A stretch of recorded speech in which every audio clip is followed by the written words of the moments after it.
So this thing is the NCTS system for entering declarations. It took a long time to get this. It took something like 6 days.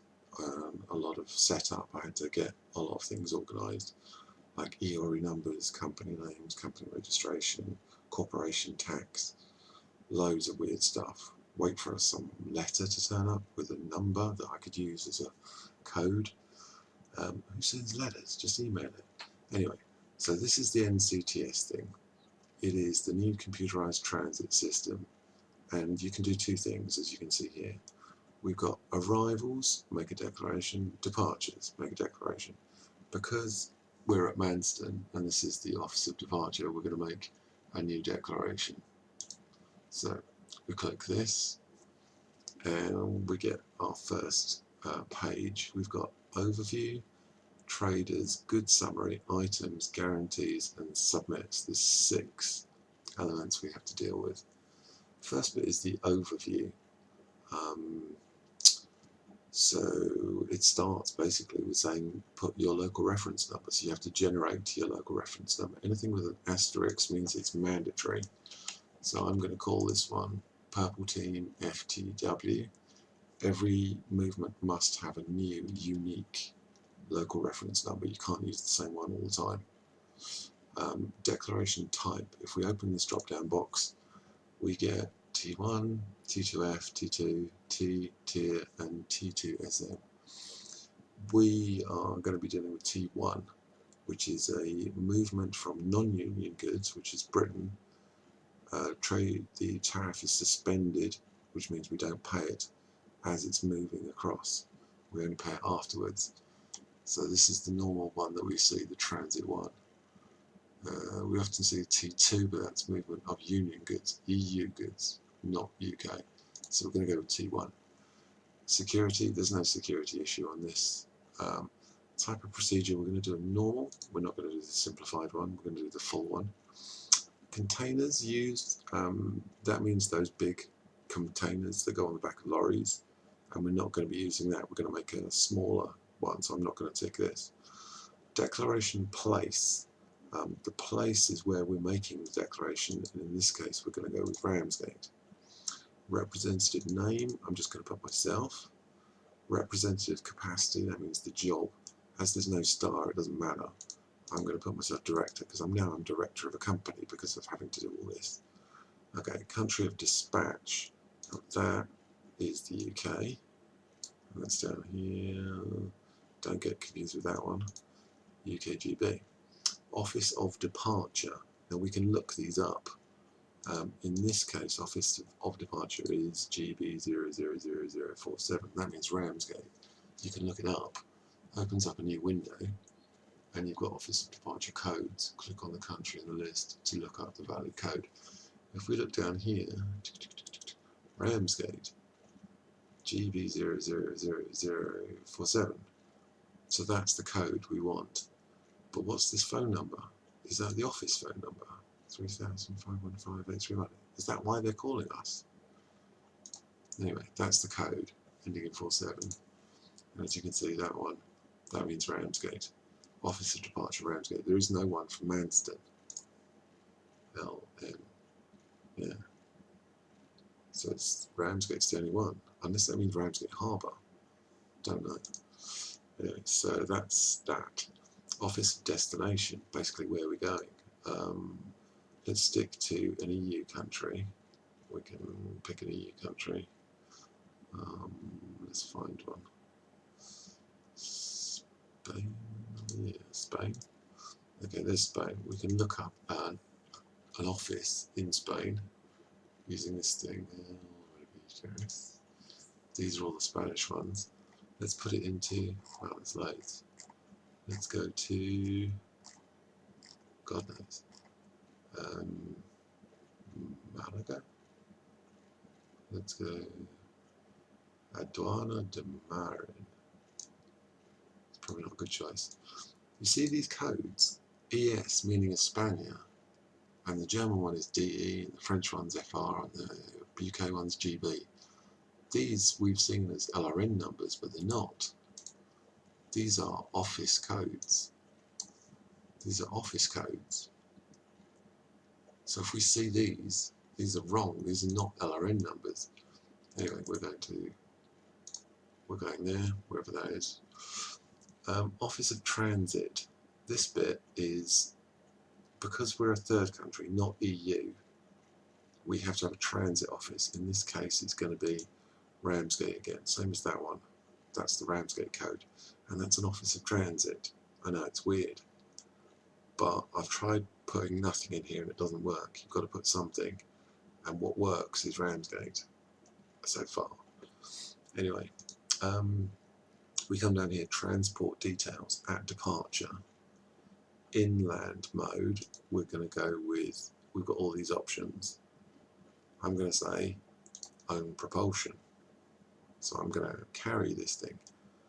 Identity at departure, don't think it matters, but it's going to be me. Nationality is going to be me. Let's see, that one. And then at the border, why it changes or why we've got to put it twice, I don't know. We're going to do propulsion. Why there's two different codes, 90 and 9, I don't know. Identity crossing the border is me. Type crossing border. Oh, we're going to go with propulsion again.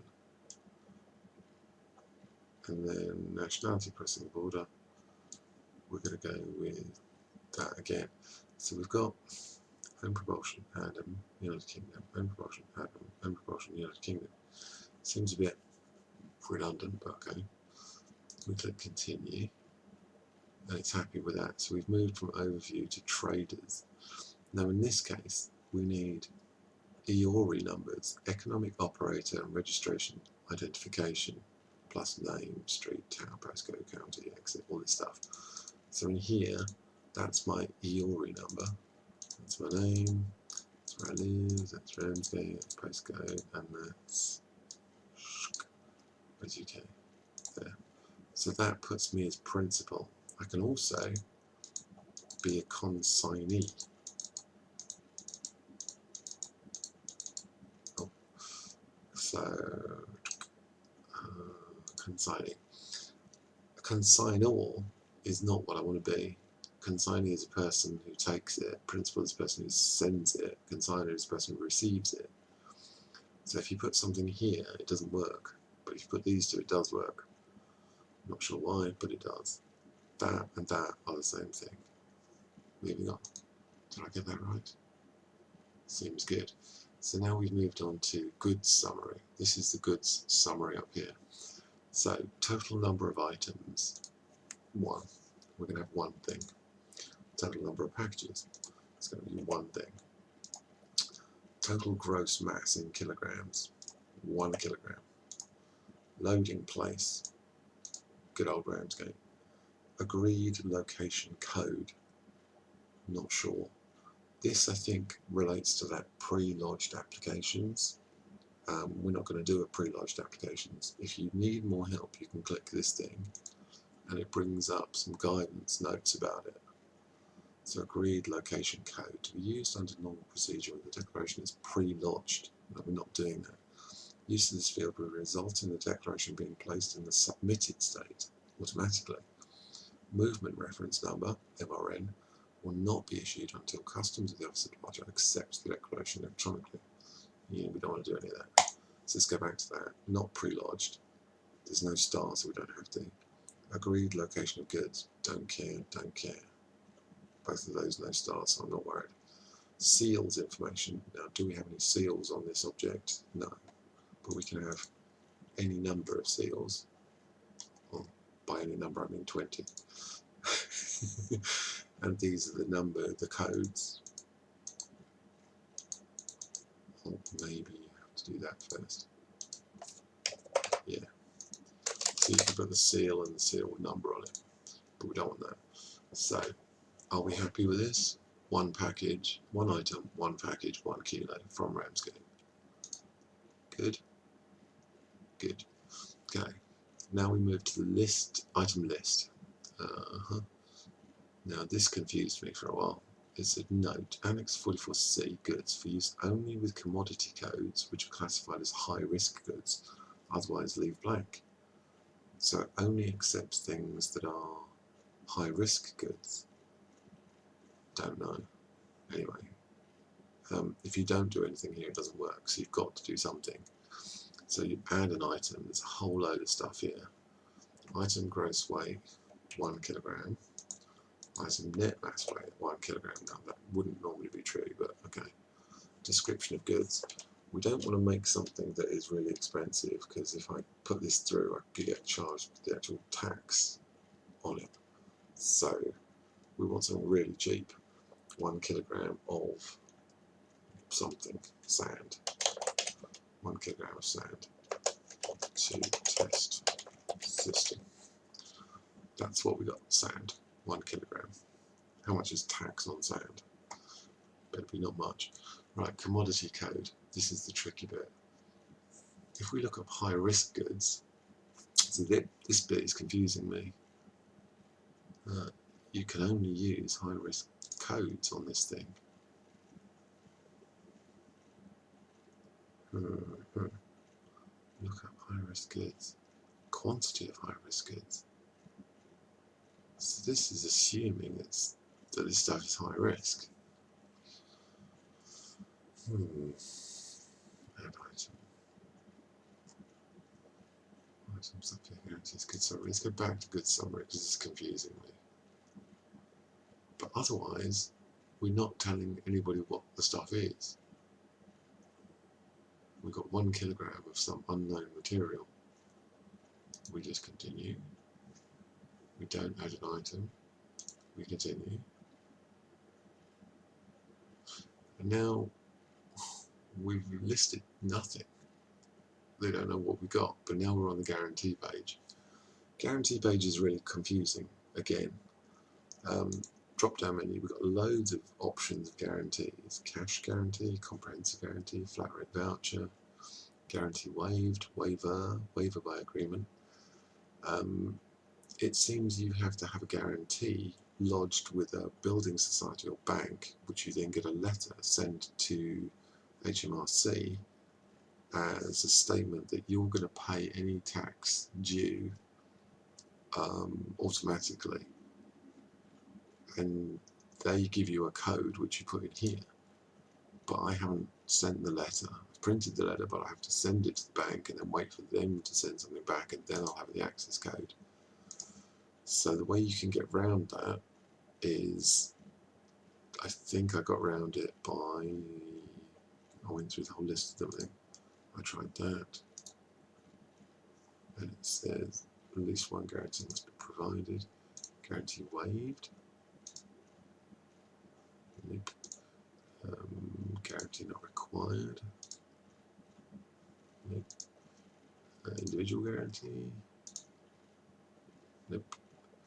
Guarantee reference number, that thing is. And that's what you get from the bank, and that's the access code they give you. TIR, that's the Transport International Routier Cash Deposit Guarantee. One of these works. So that one. Comprehensive. Flat rate voucher. One of them did work. We've done that one. Not going through those places. Waiver by agreement. Other references required. That one? Yeah. So, description of goods is required. Well, yeah, we were trying to do that earlier.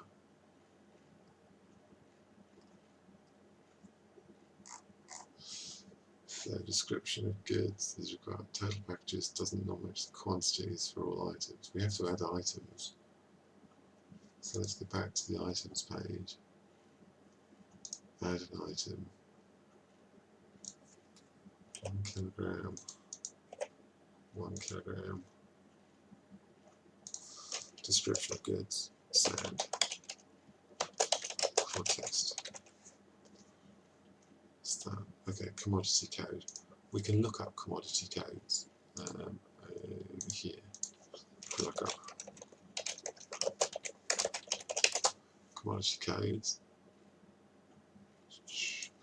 Finding commodity codes.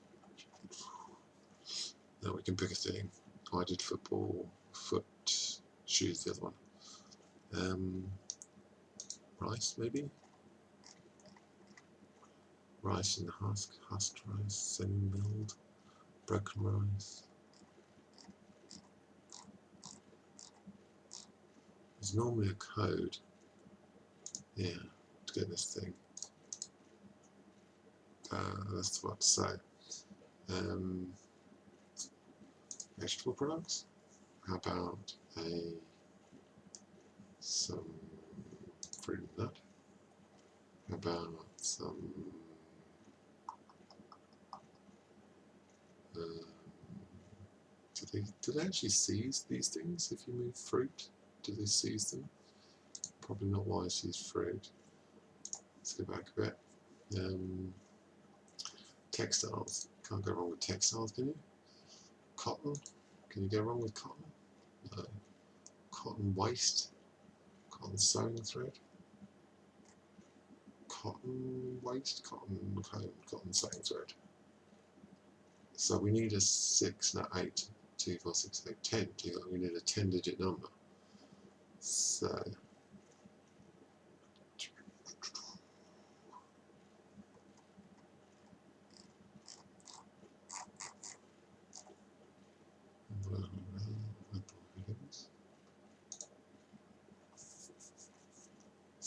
commodity code is this thing, and that's subject to 20% tax, but 0% imported from outside the UK, exporting.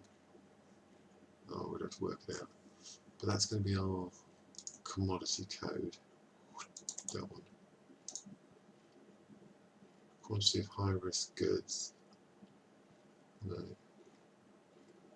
Now packages, we need to put EC. There's package codes here. And these are all how you're wrapping this thing. So in this case I said EC, plastic bag. Simple, logical. So that's EC. So the number of packages, 1. Number of pieces, 1. Marks and numbers, cotton. Now, do we need to do this? No. Do we need that? Produce document certificates, special mentions, previous administrative references. Can we do that? Number of pieces can't be used. Number of pieces, this one. Okay. Right, so declaration item list. Blah, blah, blah, blah. Sand for test, which is turned into cotton. So it's 1 kilo of cotton. I think that's the commodity code for cotton, yeah. So cotton contains one package, no dangerous stuff. So that's our list item. That's there. So then we can continue to our guarantees. We've waived it by agreement with someone, I don't know. Our reference is now cotton. Move to here. And I think we're done. Now we can submit a transit declaration. This is what I previously did. No, this is the one I'm currently doing. Yeah, there's the local reference number, purple team, for the win. This is the one I'm just doing, and I'm redoing it. This is what it is. It's a T1 normal procedure from Ramsgate, from me, going from GB to Spain. The principal and the consignor are the same person. The EORI number is the same. I don't have a transporter international routier ID number. It's cotton. liability amount, GB, we don't have. One package of 1 kilo of cotton, buying, transporting it myself. Commodity code cotton, cotton for test, good. Not dangerous, inside blah blah blah, one package. Then you can submit it.